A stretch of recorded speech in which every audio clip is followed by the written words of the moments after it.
Hyderabad cyber crime పోలీసులు operation octopus పేరుతో ghost SIM network ను ఛేదించారు. దేశవ్యాప్తంగా 13 రాష్ట్రాల్లో సాగిన ఆపరేషన్లో 66 మంది నిందితులను అరెస్టు చేశారు. నిందితులు దేశవ్యాప్తంగా 76 సైబర్ నేరాల్లో భాగస్వాములైనట్లు గుర్తించారు. ఘోస్ట్ సిమ్ కార్డులు వాడి 101 కోట్లకు పైగా మోసాలకు పాల్పడినట్లు గుర్తించారు. సైబర్ నేరగాళ్లకు అస్త్రంగా మారుతున్న ఘోస్ట్ సిమ్ కార్డుల నెట్వర్క్ ను లక్ష్యంగా చేసుకుని హైదరాబాద్ సైబర్ క్రైమ్ విభాగం ఆపరేషన్ ఆక్టోపస్ 3.0 ను నిర్వహించింది.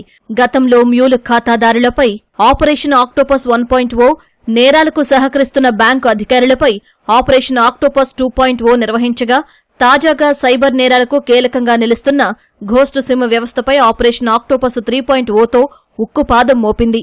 18 ప్రత్యేక బృందాలు దేశవ్యాప్తంగా 13 రాష్ట్రాల్లో 7 రోజుల పాటు దాడులు నిర్వహించాయి. మొత్తం 66 మంది నిందితులను అరెస్టు చేశారు. అరెస్టైన పీఓఎస్ ఏజెంట్లలో వొడాఫోన్ ఐడియాకు చెందిన 10 మంది, ఎయిర్టెల్ 7, జియోకు చెందిన 3 ఉన్నట్లు హైదరాబాద్ సిపి సజ్జనార్ తెలిపారు. ఈ ఆక్టోపస్ 3.0లో మనం మొత్తము 1194 సబ్స్క్రైబర్స్ ని మనం ఐడెంటిఫై చేయడం జరిగింది. మొత్తము వందలాది కోట్ల రూపాయలు ఈ ఒక సైబర్ క్రైమ్ లో ఇన్వాల్వ్ కావడం జరిగింది.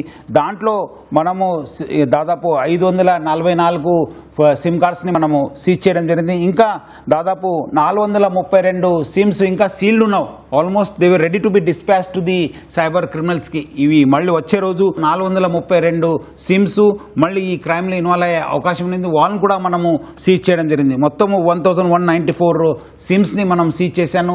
వచ్చే రోజు ఇంకా దీనిపైన కూడా ఇంకా ఉక్కుపాదం మోపుతాను. అట్లానే పిఓఎస్ ఏజెంట్స్ మళ్ళీ టెలికాం ప్రమోటర్స్ కూడా గుర్తించుకోవాలి. మీరు నెక్స్ట్ టైం ఎక్కడ ఇన్వాల్వ్ అయితే ఇంకా చాలా గట్టి యాక్షన్ తీసుకోవడం జరుగుతుంది. కొత్త SIM, mobile number portability, KYC కోసం వినియోగదారులు వచ్చినప్పుడు వారికి తెలియకుండానే అదనపు సిమ్ కార్డులను యాక్టివేట్ చేస్తున్నట్లు పోలీసులు గుర్తించారు.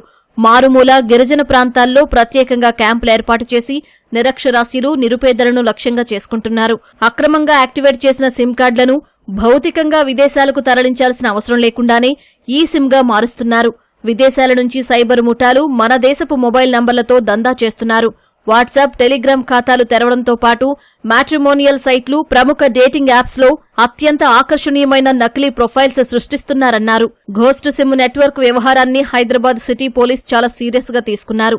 త్వరలోనే టెలికాం సర్వీస్ ప్రొవైడర్ల ఉన్నతాధికారులతో సమావేశం కావాలని సిపి సజ్జనార్ భావిస్తున్నారు.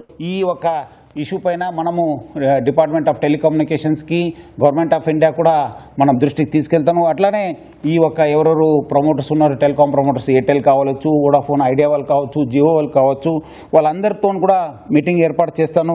ప్రజలు అర్థం చేసుకోవాలి. మీరు ఈ ఒక మీ పేరుతో ఎన్ని సిమ్స్ ఉన్నాయని చెప్పి చెక్ చేసుకోవడానికి sancharsati.gov.in అని చెప్పి ఒక special portal government of India ఏర్పాటు చేయడం జరిగింది. మీరు ఇమీడియట్లీ దాన్ని విజిట్ చేయండి. మీకు విజిట్ చేస్తే మీకు తెలిసిపోతుంది మీ పేరుతో ఏమున్నావు. సో ఇమీడియట్లీ మీరు కన్సర్న్ టెలికాం ఆపరేటర్స్ చెప్పి ఇదంతా మీరు అది స్టాప్ చేయడానికి, బ్లాక్ చేయడానికి చేయాలని చెప్పి కోరుతున్నాను.